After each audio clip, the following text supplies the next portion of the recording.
नमस्कार। देश की बात में हाजिर है और पहले बात किसानों की। बढ़ती महंगाई और कम उत्पादन की शंकाओं के बीच किसान समाज की दशा पर भारतीय किसान संघ ने चिंता जताई है।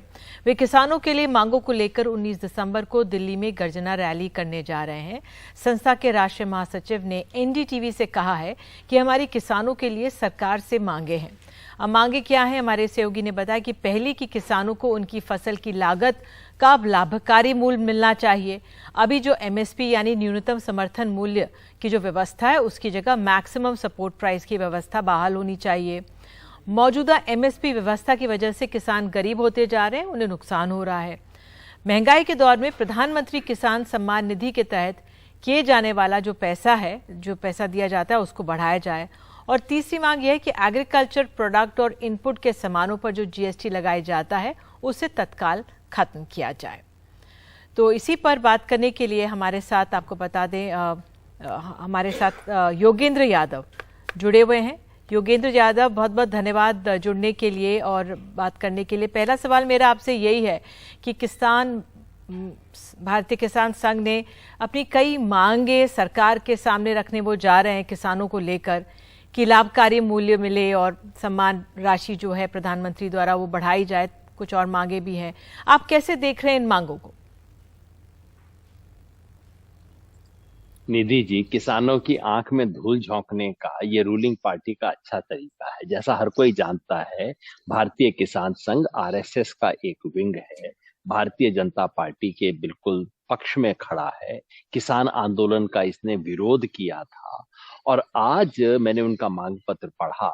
जो एक चीज किसानों को चाहिए उसे छोड़ के बाकी सब चीजें मांग रहे हैं। किसान कह रहा है कि सरकार जो मिनिमम सपोर्ट प्राइस हर वर्ष घोषित करती है, किसान कह रहा है कि आप हमें दे दीजिए, ये इसकी एक कानूनी गारंटी दे दीजिए। वो कहते हैं ना ना ना ना, इस मिनिमम से तो तुम्हें नुकसान हो रहा है, हम तुम्हें मैक्सिमम सपोर्ट प्राइस दिलवाएंगे। अरे भाई, जो घोषित है वो हाथ में दिलवा नहीं रहे और कह रहे हो कि ना ना, सूरज ला देंगे, चांद ला देंगे, तारे ला देंगे, वो सब ला दीजिएगा, पहले जो हाथ में पड़ा है वो तो तश्तरी में दे दीजिए। वो नहीं दे रहे। किसानों को झांसा देने की तरीका है और कुछ नहीं है। तो जो इसमें है कि लिखित तौर पर ये जो मिनिमम सपोर्ट प्राइस है वो तो अब तक दिया नहीं है, तो वाकई में जो मैक्सिमम सपोर्ट प्राइस की जो ये मांग है, फिर लगता है कि शायद ही इस पर सरकार कुछ कदम उठाए।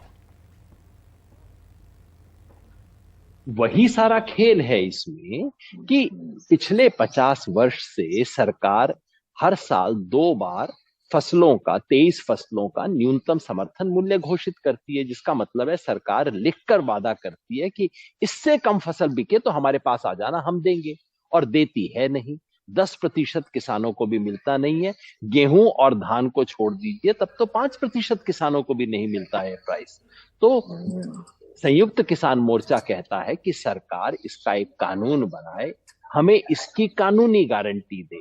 अब ये मांग जोर पकड़ती जा रही है। बाकी तमाम किसान संगठनों को मजबूर होकर इसका समर्थन करना पड़ा है। ऐसे में किसानों को डाइवर्ट करने के लिए, उनका अटेंशन यहां से हटा के किसी दूर के ख्वाब पे ले जाने के लिए ये किया जा रहा है। पहली बार नहीं है कि भारतीय किसान संघ किसानों को गुमराह करने की कोशिश कर रहा है, लेकिन मैं समझता हूं इस पूरे 13 महीने के आंदोलन में इस देश के एक भी किसान ने भारतीय किसान संघ की बात को नहीं सुना। वो जम के संयुक्त किसान मोर्चा के साथ खड़े रहे और आज भी इस देश का किसान भारतीय किसान संघ के झांसे में आने वाला नहीं है। इस देश के किसान की एक मांग है कि न्यूनतम समर्थन मूल्य की कानूनी गारंटी दी जाए। ये होने के बाद भारतीय किसान संघ जो चांद तारे दिलवाना चाहता है सब दिलवा दीजिए। तो आप गुमराह करने की बात करें, लेकिन क्या फिर कैसे देखें, क्या किसानों के जो रोष की परछाई है वो पड़ रही है इन मांगों में, और किसान जो संघ है वो विवश है इसे मांगने के लिए आप सरकार से? आप बिल्कुल ठीक कह रहे हैं। देखिए, पुराने हथकंडे हुआ करते हैं कि जब सरकार के विरुद्ध जनता का आक्रोश बढ़े तो सरकार अपनी छोटी छोटी दुकान खोल के रखती है और वो दुकानदार कहते हैं हाँ हाँ हाँ हाँ सरकार बहुत गलत कर रही है, पिछली सरकारों ने भी गलत किया था, आओ हम तुम्हें ये दिलवा देते हैं वो दिलवा देते हैं, और उसके बाद उनको चक्कर दिलवा देना है। ये पुराना सरकारों का हथकंडा रहा है, बिल्कुल वही हो रहा है। किसानों के बीच में रोष है इस बार तो खास तौर पे। निधि जी, पिछले महीने भर में जो बारिश हुई है उससे देश भर में किसानों की फसलों को इतना नुकसान हुआ है, किसानों के मन में उसका भी रोष है। और अगर भारतीय किसान संघ थोड़ा सा भी ईमानदार है तो क्यों नहीं मांग करता कि इस साल भारत सरकार विशेष रूप से किसानों को जो फसल का नुकसान हुआ है उसका राष्ट्रीय स्तर पर एनडीआरएफ से एक विशेष मुआवजा दिलवाया जाए, क्योंकि वो हो सकता है। जो चीज हो सकती है उसकी मांग करेंगे नहीं, जो हो नहीं सकती दूर की कौड़ी है उसकी बात करेंगे। क्यों नहीं भारतीय किसान संघ सरकार से ये मांग करता? पता लगेगा कितने ईमानदार हैं ये लोग। बिल्कुल। और आखिरी सवाल ये है कि अब ये लोग कह रहे हैं कि 19 दिसंबर को गर्जना रैली करने जा रहे हैं दिल्ली में, क्या आप लोग, क्योंकि किसानों की मांग कोई भी करे, तो क्या आप लोग इसमें इसका समर्थन करेंगे, शामिल होंगे? इन्हें गर्जना कर लेने दीजिए, बहुत अच्छी बात है। संयुक्त किसान मोर्चा ऐसे किसी झांसे में पड़ने वाला नहीं है। मोर्चे की आधिकारिक प्रतिक्रिया आपको मिल जाएगी, लेकिन हमारा अपना संगठन जय किसान आंदोलन की तरफ से, अपनी तरफ से मैं निश्चित कह सकता हूं, संयुक्त किसान मोर्चा रूलिंग पार्टी के ऐसे किसी झांसे में नहीं आने वाला। मोर्चे ने खुद अपनी तरफ से कार्यक्रमों की घोषणा की है। नवंबर के बाद मोर्चे ने, ये मैं समझता हूं ये जो तारीख घोषित की गई है ये भी इसलिए घोषित की गई है क्योंकि संयुक्त किसान मोर्चा बता चुका है कि 26 नवंबर को कोई बड़ा कार्यक्रम करेंगे, उसके बाद कुछ और करेंगे। उसको विफल करने के लिए, उसको एंटिसिपेट करके, उसका गुस्सा निकालने के लिए, उसकी हवा निकालने के लिए ये घोषणा की गई है। संयुक्त किसान मोर्चा जल्द ही इसका जवाब देगा, मुझे विश्वास है, और इसका दूध का दूध, पानी का पानी हो जाएगा। तो बहुत बहुत धन्यवाद योगेंद्र जी हमारे साथ जुड़ने के लिए। नागपुर से योगेंद्र यादव हमारे लिए जुड़े थे। बहरहाल इस खबर का जो एक पहलू है, जो रिपोर्ट है, हिमांशु शेखर हमारे सहयोगी की रिपोर्ट आप देखिए। 19 दिसंबर को आरएसएस से जुड़ा भारतीय किसान संघ दिल्ली में किसान गर्जना रैली करने जा रहा है। मैक्सिमम सपोर्ट प्राइस चाहते हैं हम, उसकी मांग है कि पीएम किसान सम्मान की राशि को महंगाई दर से जोड़ा जाए। क्या फंडा बना दिया। फिलहाल किसानों को साल में 2000 रुपए की जो 3 किश्तें दी जाती हैं, वो अब बढ़ती महंगाई में काफी कम हो चुकी हैं। करीब 11 करोड़ किसानों को फिलहाल इसका लाभ मिलता है। 4 साल हो गया जब से आपको इतना ऊपर हर एक चीज का बढ़ोतरी हो रही, उस वजह से उसका परसेंटेज से अपना किसान सम्मान निधि भी किसानों के लिए बढ़ोतरी करना बोल के हमने भारतीय किसान संघ का मांग है। मतलब महंगाई जिस अनुपात में बढ़ रही है उसी अनुपात में जो सम्मान निधि है वो भी बढ़ाई जाए। हाँ, वही हम गत वर्ष में भी गवर्नमेंट ऑफ इंडिया को रिप्रेजेंटेशन किया है। इस बार भी अभी बजट से पहले हम, ये तो रैली ही हो रहा है बड़ा, इसमें ये मुद्दा भी लगा है। भारतीय किसान संघ की 2 और मांगे हैं। वह न्यूनतम समर्थन मूल्य की जगह अधिकतम समर्थन मूल्य चाहता है। उसका कहना है फसल उगाने वाले को लागत के हिसाब से मुनाफा नहीं मिलता। साथ ही कृषि उत्पादों पर जीएसटी खत्म की जाए। किसान उपज उत्पादन करते हैं मगर उनको बराबर प्राइस जो मिलना चाहिए वो नहीं मिल रहे। इसके कारण किसान गरीब होता जा रहे, किसानों का आत्महत्या भी हो रहे। वो मिनिमम प्रॉफिट नहीं, हर एक को मैक्सिमम रिटेल प्राइस रहता है ना, साबुन बनाओ किसी को भी उनका दाम उन निश्चित करता है। हमको मिनिमम देखिए उसमें ही ऐसा है मिनिमम सपोर्ट प्राइस, वो किसान को जो लागत हो रहा है उनके ऊपर तो प्राइस नहीं मिल रहा है। तो आप मैक्सिमम सपोर्ट प्राइस चाहते हैं? मैक्सिमम सपोर्ट प्राइस चाहते हैं हम, उस वास्ते हमारा उत्पादन के ऊपर प्रॉफिटेबल मिला के देना चाहिए, ऐसा हमारा मांग है। लेकिन जो सरकार एमएसपी यानी न्यूनतम समर्थन मूल्य की गारंटी देने को तैयार नहीं है, क्या वो अधिकतम समर्थन मूल्य के ऐलान के लिए राजी होगी? भारतीय किसान संघ का मानना है कि बढ़ती महंगाई की वजह से किसानों पर आर्थिक बोझ बढ़ता जा रहा है और उन्हें राहत देने के लिए ये बेहद जरूरी है कि उन्हें उनकी फसल की ज्यादा कीमत मिल सके। पीएम किसान सम्मान निधि के तहत सहायता राशि बढ़ाई जाए और साथ ही कृषि उत्पादों पर जो जीएसटी लगता है उसे खत्म किया जाए। अब देखना महत्वपूर्ण होगा कि भारत सरकार भारतीय किसान संघ के इन अहम मांगों से कैसे निपटती है। दिल्ली में प्रेम सिंह के साथ हिमांशु शेखर, एनडीटीवी इंडिया। तो आइए देश की बात में अब आपको लिए चलते हैं मध्य प्रदेश। मध्य प्रदेश देश का पहला ऐसा राज्य बनने जा रहा है जहां मेडिकल और इंजीनियरिंग यानी चिकित्सा और अभियांत्रिकी की पढ़ाई अब हिंदी भाषा में भी होगी। वैसे मध्य प्रदेश में अटल बिहारी हिंदी विश्वविद्यालय में ये प्रयोग लागू होकर असफल भी हो चुका है, लेकिन इस बार सरकार ने अनुवाद के बजाय तकनीकी शब्दों को उसी रूप में रखकर सिर्फ उत्तर को विस्तार देने के लिए हिंदी के प्रयोग की बात कही है। पायलट प्रोजेक्ट के रूप में इसकी शुरुआत भोपाल के गांधी मेडिकल कॉलेज से होगी। बाद में राज्य के अन्य 13 सरकारी मेडिकल कॉलेज में इसे लागू किया जाएगा।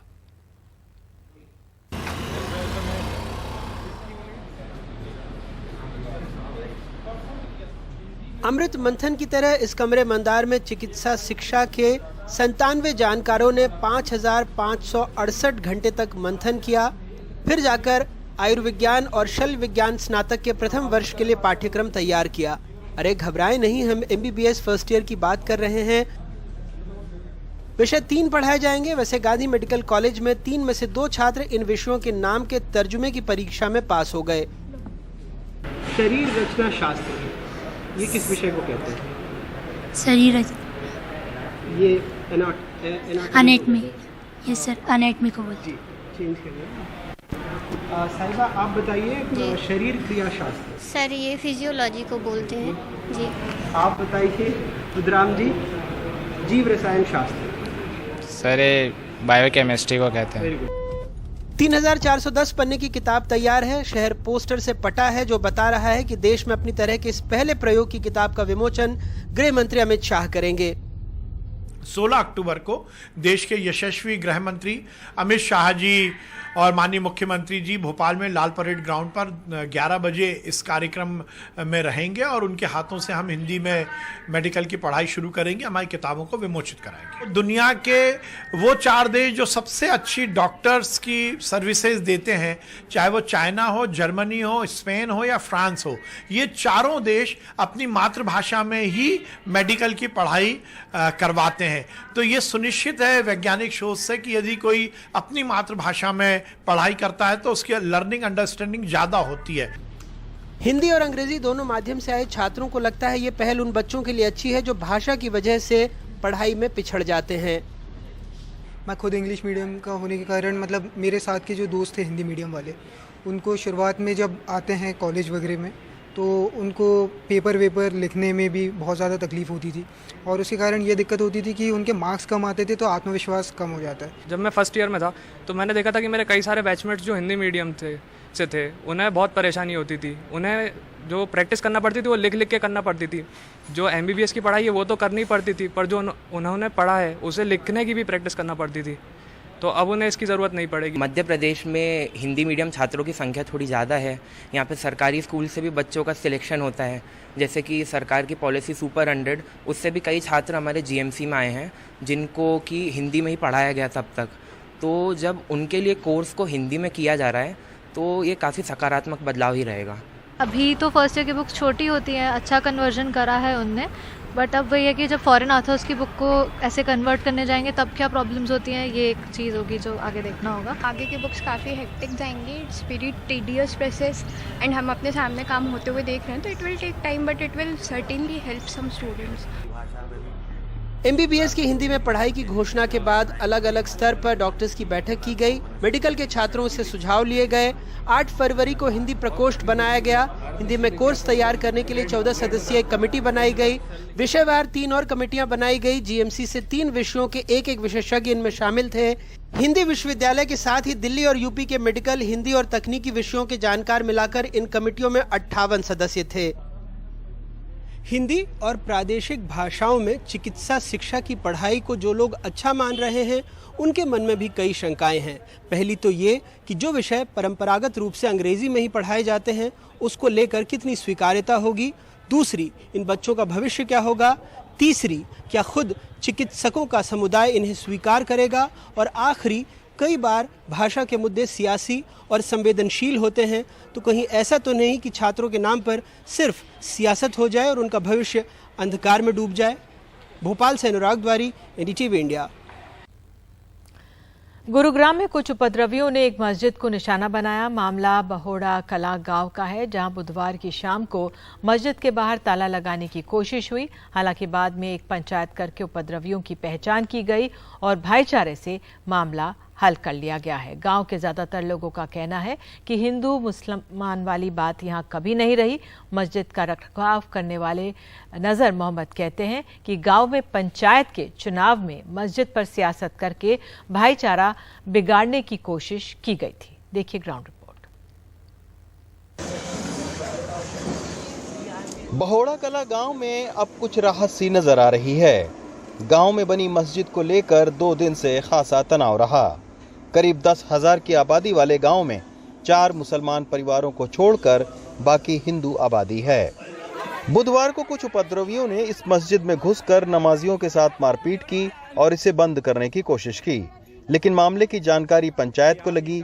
फिर गुरुवार को पंचायत करके मुस्लिम परिवारों को सुरक्षा के वायदे के साथ आपसी भाईचारे से इस मामले को सुलझा लिया गया। गांव में अभी इलेक्शन चल रहे हैं, राजनीतिक कोई बच्चे थे, उन्होंने क्या 8-10 आदमी आके उपद्रव कर दिया। बाकी कल हमारा पंचायत ने और SHO बिलासपुर आए थे और पुलिस भी आई थी, तो हमारा राजीनामा हो गया। तो ऐसा तो नहीं है कि कहीं आप लोग इस पूरे गांव में, चूंकि 4 ही परिवार मतलब आप लोगों का है, तो कोई डर के या कोई डर है, ना आज तक डरे हैं, ना डर है, ना दबाव है। 30 साल में आर्मी में नौकरी करके आया हूँ। अच्छा। हाँ, कारगिल की लड़ाई लड़ी है मैंने। मस्जिद में बवाल करने वाले कुछ उपद्रवियों की पहचान की गई है। पंचायत ने इनसे माफी मंगवाई है और पूरे परिवार को सुरक्षा देने का वायदा किया है। भाईचारा है ना, कोई ऐसी बात तो कभी ऐसी हुई है? सारा वो ऐसा ही रहे। मेरा ब्याह शादी में हर काम में घर में आने जानो सबको एक प्यार है, कोई वो ना है मन मुटाओ। ब्याह शादी में कोई 2-4 शरारती बच्चे थे, उन्होंने धक्का मुक्की कर दी थी, लेकिन उसके बाद में भाईचारा बैठ के सब चीज़ का समाधान हो गया। आपस में ऐसी कोई वो नहीं है। हमने फैसला भी पुलिस को सौंप दिया है कि भाई ऐसी कोई यहाँ पे परेशानी नहीं है जो कि एकदम ये अखबारबाजी में दिखाई जा रही है। बहोड़ा कला गांव का करीब 200 साल पुराना इतिहास है। सोचने वाली बात यह है कि अब पंचायत के चुनाव में भी हिंदू मुसलमान का मुद्दा बनाकर वोट लेने की कोशिश हो रही है, जो सामाजिक सौहार्द के लिए बड़ा खतरा है। अभी चूंकि गांव में चुनाव चल रहा है, तो उसके वजह से माहौल को गरमाने की कोशिश करके और फिर सियासी फायदा लेने का प्रयास यहां पर था, तो इसी के चलते ये पूरा जो वाकया है वो हुआ। अच्छी बात ये रही कि अब गांव के लोगों ने ही आपस में बैठक करके और एक दूसरे से माफी मांगी है और ये भी कहा है कि गांव का भाईचारा इसी तरीके से बना रहेगा। गुरुग्राम के बहोड़ा कला गांव से रविश रंजन शुक्ला, NDTV इंडिया। और लिए चलते हैं अब आपको उत्तर प्रदेश। वाराणसी कोर्ट ने आज श्रृंगार गौरी ज्ञानव्यापी मस्जिद मामले में बड़ा फैसला देते हुए श्रृंगार गौरी पक्ष द्वारा वजू खाने में कथित शिवलिंग की कार्बन डेटिंग कराने की मांग को खारिज किया। किसी भी तरह के सर्वे से वजू खाने को सील करने के सुप्रीम कोर्ट के आदेश की अवहेलना होती है, ऐसा कहा गया। तो अब ये पक्ष वाराणसी कोर्ट के फैसले के खिलाफ सुप्रीम कोर्ट जाएगा। इस साल मई महीने में ज्ञानवापी मस्जिद के सर्वे के दौरान मस्जिद के वजू खाने में मिले कथित शिवलिंग की ना कार्बन डेटिंग होगी और ना ही कोई और वैज्ञानिक सर्वेक्षण कराया जाएगा। ये फैसला वाराणसी जिला कोर्ट ने दिया है। पिछले महीने इस मामले की पक्षकार 5 महिलाओं ने अर्जी दी थी कि सर्वे के दौरान मिले कथित शिवलिंग की आयु संरचना की जांच के लिए कार्बन डेटिंग या पुरातत्व विभाग से वैज्ञानिक सर्वेक्षण कराया जाए। कोर्ट ने इस मांग को खारिज करते हुए कहा है कि सर्वेक्षण के सैंपल लेने में अगर कथित शिवलिंग को क्षति पहुंचती है तो वो सुप्रीम कोर्ट के आदेश की अवहेलना होगी। शिवलिंग को क्षति पहुंचने पर आम जनमानस की धार्मिक भावनाओं को भी चोट पहुंच सकती है। ASI से सर्वे का आदेश देना उचित नहीं होगा और ऐसा आदेश देने से कथित शिवलिंग की आयु, प्रकृति और संरचना का पता चल जाए, इसके भी न्यायपूर्ण समाधान की संभावना प्रतीत नहीं होती है। 16 मई को सर्वे कमीशन के सर्वे के दौरान मस्जिद में शिवलिंग मिलने की बात सामने आई थी पहली बार। उसी दिन यही सिविल कोर्ट ने आदेश दिया था कि उस वजू खाने को सील कर दिया जाए जिसमें शिवलिंग मिला है। कोई ना आएगा ना जाएगा, ना ही कोई छेड़छाड़ होगी। इसी फैसले को सुप्रीम कोर्ट ने 17 मई को जारी रखा था। सुप्रीम कोर्ट ने कहा था कि जब तक कोई फैसला नहीं देता जिला जज की कोर्ट, तब तक ये फैसला सिविल कोर्ट का जारी रहेगा। ना मस्जिद के अंदर जो वजू खाना है सील रहेगा, सीआरपीएफ की सुरक्षा में रहेगा, ना कोई आएगा ना जाएगा, ना किसी तरह की कोई छेड़छाड़ की जाएगी। उसी आधार पर कोर्ट ने ये आदेश दिया है, जिसका अब रुख करेगा हिंदू पक्ष सुप्रीम कोर्ट में इस फैसले के खिलाफ। हिंदू पक्ष ने कहा कि वो वाराणसी कोर्ट के फैसले के खिलाफ सुप्रीम कोर्ट जाएगा। माननीय न्यायालय द्वारा यह कहते हुए खारिज किया गया कि इस स्थान को माननीय सिविल जज सीनियर डिवीजन वाराणसी द्वारा सील किया गया था, सुप्रीम कोर्ट द्वारा इसको प्रूफ कर दिया गया सील को। इसलिए मैं आदेश ऐसा नहीं दे सकता कि वहाँ पर कोई जांच हो, तो पुनः हम लोग सुप्रीम कोर्ट जाएंगे। आप इस आदेश के खिलाफ सुप्रीम कोर्ट जाएंगे? निश्चित जाएंगे, क्योंकि हम लोग सबसे पहले सुप्रीम कोर्ट ही गए थे, तो सुप्रीम कोर्ट ने कहा सारे प्रार्थना पत्र की सुनवाई जिला कोर्ट करेगी, इसलिए जिला कोर्ट हो गई। मस्जिद पक्ष का कहना है कि वो सुप्रीम कोर्ट में भी हिंदू पक्ष द्वारा कथित शिवलिंग की कार्बन डेटिंग करने की अर्जी का विरोध करेगा, क्योंकि वो शिवलिंग नहीं फव्वारा है। हम लोगों ने उनके एप्लीकेशन का यही कहकर विरोध किया था कि ऑनरेबल सुप्रीम कोर्ट ने अपने 17 मई 2022 के ऑर्डर से सर्वे के दौरान जो आकृति पाई गई है उसको प्रिजर्व करने का ऑर्डर किया है, और अगर जज साहब कार्बन डेटिंग के लिए या किसी भी वैज्ञानिक पद्धति से उसके जांच करने के लिए ऑर्डर करेंगे तो वो ऑनरेबल सुप्रीम कोर्ट के ऑर्डर का वायलेशन होगा, लिहाजा उसको खारिज किया जाना चाहिए। श्रृंगार गौरी और ज्ञानवापी मामले में अब किस तरह आगे सुनवाई होगी, इसका फैसला वाराणसी कोर्ट 17 अक्टूबर को करेगा। आपको याद होगा कि अयोध्या में राम मंदिर का फैसला आने में कई दशक लग जाए, तो वैसे ही ऐसा लगता नहीं है कि ज्ञानवापी मंदिर मस्जिद का फैसला इतनी आसानी से होगा। तमाम कानूनी दांव पेच चलते रहेंगे, जिला जज कोई फैसला देंगे उसके खिलाफ सुप्रीम कोर्ट जाया जाएगा, दूसरी अर्जी पर हाई कोर्ट जाया जाएगा। तो एक कानूनी लड़ाई है जो लंबी चल सकती है और साथ में इसके समानांतर राजनीति भी चलती रहेगी। बनारस में सहयोगी राकेश सिंह और अजय सिंह के साथ सौरभ शुक्ला, एनडीटीवी इंडिया। भारत में बनी स्वदेशी पनडुब्बी आईएनएस अरिहंत ने एटमी मिसाइल का कामयाब परीक्षण किया है। समुद्र के भीतर से इस मिसाइल का परीक्षण एक बड़ी घटना है। इससे भारत की एटमी क्षमता के विस्तार का पता चलता है। अरिहंत भारत की पहली एटमी पनडुब्बी है। भारत दुनिया के उन 6 देशों में है जिसके पास ऐसी पनडुब्बी है, और इस पर अधिक जानकारी के लिए चलते हैं अपने सहयोगी राजीव रंजन के पास। राजीव, ये बहुत बड़ी कामयाबी है देश के लिए, क्या हुआ इसमें? बिल्कुल एक बहुत बड़ी कामयाबी है और रक्षा मंत्रालय ने ऐलान किया है। आपको ये बता दें कि भारत ने पहली बार कोई बैलिस्टिक मिसाइल का अंडर वाटर परीक्षण नहीं किया है, सफल परीक्षण नहीं किया है। जी हां, मैं ये बात कह रहा हूं कि भारत पहले अंडर वाटर कंटेनर के जरिए ये टेस्ट करता था, फायर करता था, लेकिन भी ऐलान इस बात का नहीं करता था।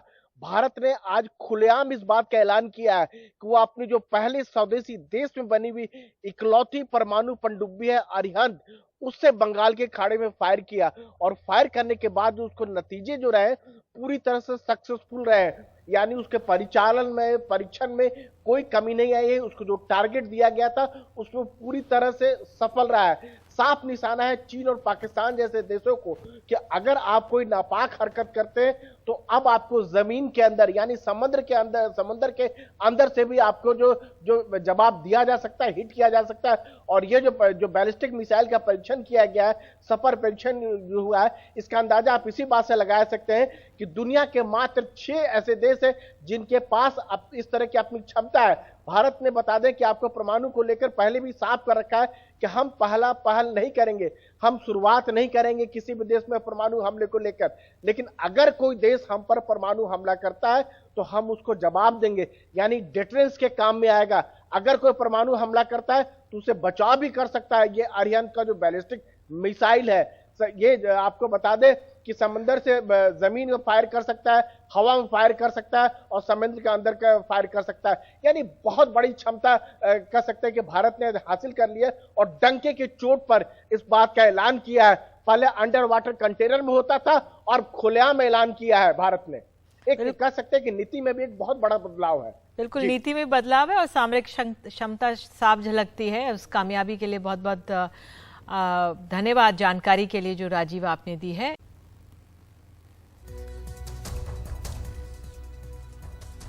देश की बात में बात अब गुजरात से जुड़ी हुई। अभी पिछले वीडियो का मामला खत्म भी नहीं हुआ था कि बीजेपी आम आदमी पार्टी के गुजरात अध्यक्ष गोपाल इटालिया का नया वीडियो निकाल लाई है। इस वीडियो के आधार पर बीजेपी ने आरोप लगाया है कि आम आदमी पार्टी और अरविंद केजरीवाल ने प्रधानमंत्री मोदी की मां का अपमान किया है। अब आम आदमी पार्टी के इस नेता ने प्रधान सेवक की 100 वर्षीय मां का अपमान मात्र इसलिए किया क्योंकि वो अपनी राजनीति चमकाना चाहते हैं। एक नए वीडियो के आधार पर बीजेपी ने आम आदमी पार्टी के गुजरात प्रदेश अध्यक्ष गोपाल इटालिया पर प्रधानमंत्री नरेंद्र मोदी की मां का अपमान करने का आरोप लगाया है।